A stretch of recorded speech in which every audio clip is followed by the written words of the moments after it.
रहेगा। बहुत साल पहले एक गहरे और हसीन जंगल के किनारे एक छोटा सा कॉटेज था। वहां 3 बहनें रहती थी, अस्मा, नूरा और उमैमा। तीनों इतनी हसीन थी कि जंगल के फूल भी उन्हें देखकर शर्माने लगते थे। उनकी अपनी मां का इंतकाल हो चुका था और कुछ वक्त बाद उनके अब्बा ने दूसरी शादी कर ली। लेकिन किस्मत को कुछ और ही मंजूर था।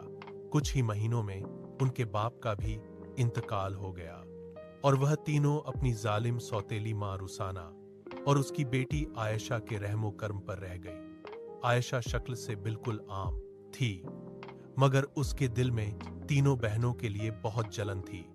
वो हर वक्त उन पर हुक्म चलाती, अस्मा फ्रिज साफ करो, नूरा खाना पकाओ, उमैमा मेरे कपड़े धो। जबकि तीनों बहनें सारा दिन मेहनत करती, आयशा आईने के सामने बैठकर अपना मौन बनाती रहती। रुखसाना हमेशा आयशा का साथ देती और उन तीनों को नौकरानियों की तरह रखती।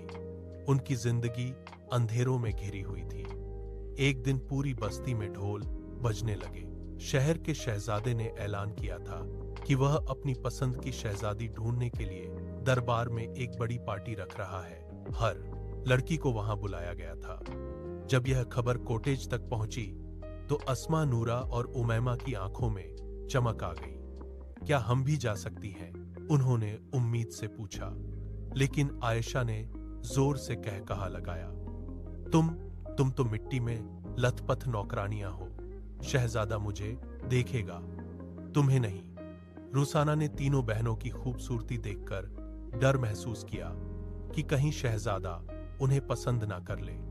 उसने एक अजीब शर्त रख दी, जो कोई भी आज जंगल से सबसे ज्यादा लूड इकट्ठा